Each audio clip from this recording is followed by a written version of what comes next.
जबलपुर के पास गड़ा गांव में आपका जन्म हुआ। आपके एक मित्रवत भ्राता थे, उनका नाम था चतुर्भुज दास। आपका पूर्व का नाम था दामोदर दास, सेवक जी का। तो दामोदर दास और चतुर्भुज दास, आप में भक्ति के लक्षण तो थे, लेकिन कोई पथ दिखाने वाला नहीं था। एक बार कुछ रसिकों की टोली जबलपुर आई और जबलपुर से आपके गांव की तरफ आई। संत जनों ने पूछा, हाँ भाई, इस गांव में कोई भक्त है? बोले, हाँ, दामोदर दास और चतुर्भुज दास, उनके यहाँ चले जाओ। संत जन सब वहां पहुंच गए, वहां बैठ गए, कीर्तन होने लगा, सत्संग होने लगा। और सत्संग होते होते होते होते होते जैसे ही अंतरंग लीला में पहुंचे, रास की चर्चा होने लगी, श्री जी के रूप की चर्चा, लाल जी के भाव की चर्चा, मान लीला, ठाकुर जी की विविध विविध लीलाओं पर जब चर्चा प्रारंभ हुई, दामोदर दास और चतुर्भुज दास दोनों के नेत्र सजल होने लगे और दोनों के मन में भाव आया। बोले, यही रस तो हमको चाहिए जिसके लिए हम तड़प रहे हैं। बोले, ये रस कहां से मिला आपको? बोले, अरे भैया, कहा बताएं, वृंदावन में श्री राधा वल्लभ लाल जी को जिन्होंने प्रकट कियो, वृंदावन को जिन्होंने सुव्यवस्थित कियो, ऐसे श्री हृदयवंश महाप्रभु, ये रस तो हमने बिंदु दी है, वो तो साक्षात खान है ऐसे रस की कि भाई बस अब तो वृंदावन जानो और श्री हृदयवंश महाप्रभु से दीक्षा लेके आनी। संत जन तो वहां से प्रस्थान कर गए, पर आप दोनों के चिंतन करते करते करते करते घर के कार्य इतने पड़ गए कि 3 महीना बीत गए और दोनों वृंदावन नहीं गए। 3 महीने बाद वही संतन की टोली फिर आई गांव में और महाराज दोनों ने बड़ा स्वागत किया, व्यवस्था करी, सब अनुकूल कर दियो।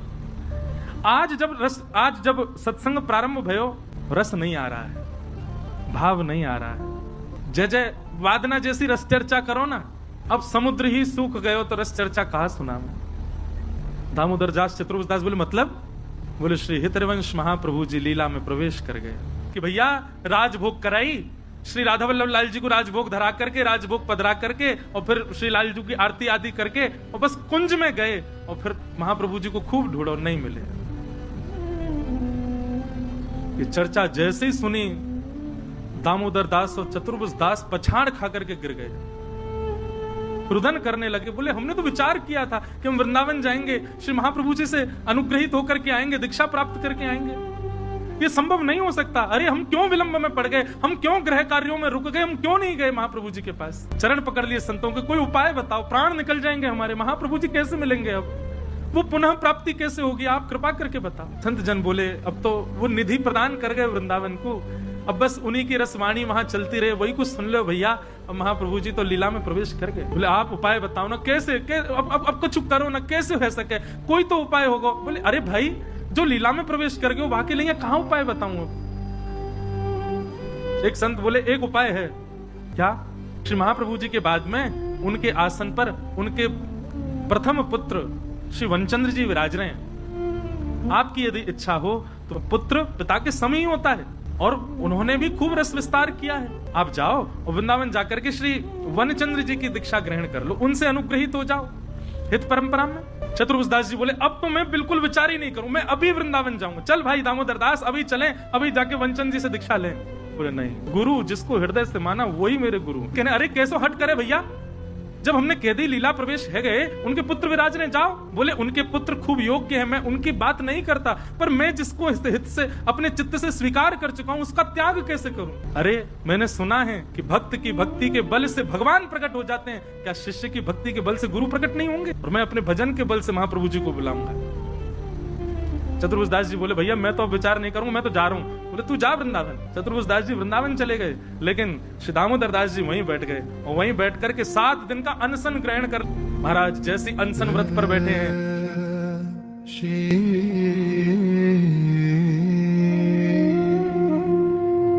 हित हरिवंश जी सुन लो मेरी पुकार, रोते रोते तुम्हें बुलाऊं,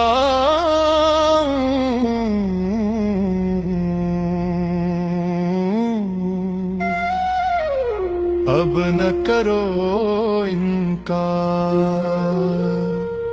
श्री हित हरिवंश जी, श्री हित हरिवंश जी, डूब रही है जीवन नैया, थामो एक ही बार। बिन तुम कौन सहारा देवे, टूटे सब आधारा। श्री हित हरिवंश जी, श्री हित हरिवंश जी, श्री हित हरिवंश जी।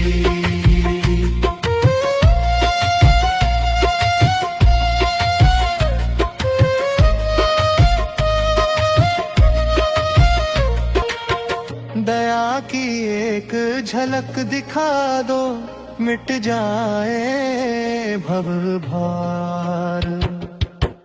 करुणा कर दो दीन दयाला, खोलो प्रेम द्वार।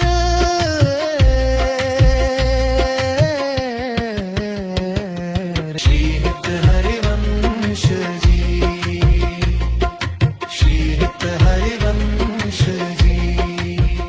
हरिवंश हरिवंश हरिवंश हरिवंश नाम का उच्चारण करते करते करते करते 7 दिन तो क्या 3 ही दिन पूर्ण हुए थे। 3 दिन होते ही श्री यमुना जी प्रकट हो गई, ब्रज प्रकट हो गया, कुंज प्रकट हो गई और श्री हरिवंश महाप्रभु प्रकट हो गए। हरिवंश जी, श्री हित हरिवंश जी। और प्रकट होकर के दामोदर दास भक्त को अपने हृदय से लगा लिया। लीला प्रविष्ट आचार्य पुनः प्रकट हो गए। हित परंपरा की सब विधि बताई, हित चतुरासी जी प्रदान की और निज मंत्र गुरु दीक्षा प्रदान करके कहा अब इस रस का विस्तार करो और नाम प्रदान कर दिया सेवक जी।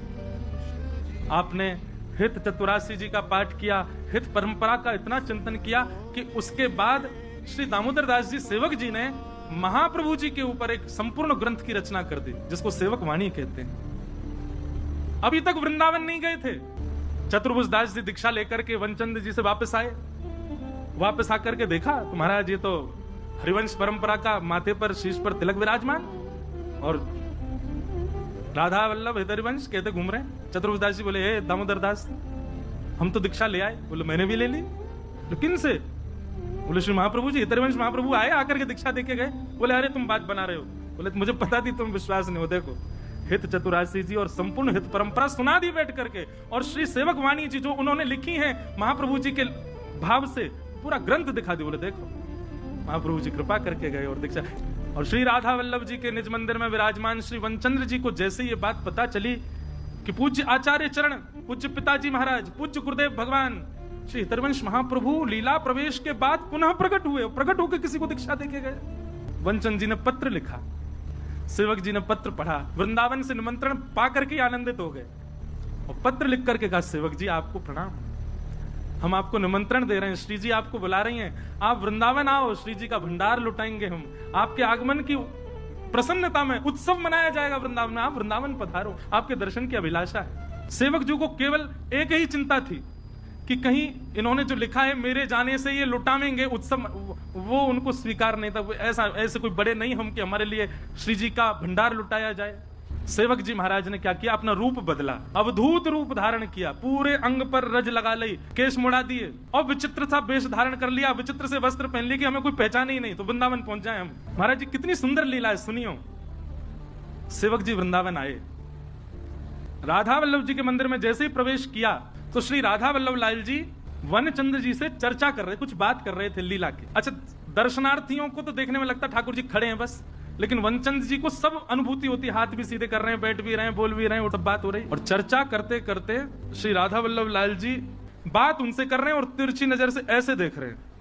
और जैसे ही तिरछी नजर करी श्री राधा वल्लभ जी ने, बोले चर्चा मोते कर रहे हैं, देख कहां रहे हैं। जैसे ही पीछे मुड़ करके देखा तो एक अवधूत भेष में, केश नहीं है, अवधूत सा भेष है, कछु फटे पुराने से वस्त्र पहन रखे हैं, पूरे तन पर रज लगा रखी है। जैसे ही रूप देखा वनचंद जी ने, ठाकुर जी को देखा, बोले ठाकुर जी दृष्टि से किसी को नहीं देखते। जैसे ही देखा ठाकुर जी देख रहे हैं, तुरंत समझ गए, बोले कि ये सामान्य नहीं हो सकते। और इस वक्त पृथ्वी पर असामान्य केवल एक है, वो है सेवक जी महाराज। वनचंद जी को विश्वास हो गया यही सेवक जी हैं। तुरंत दौड़े मंदिर से, जाकर के श्री सेवक जी महाराज को हृदय से लगा लिया। सेवक जी बोले जय जय, आपको कैसे पता चला कि मैं हूं? बोले उनने बतायो। और जैसे कहीं उनने बतायो, सेवक जी के नेत्र सजल हो। वनचंद जी बोले हाँ भाई आज्ञा है, भंडार खोलो, लुटाओ।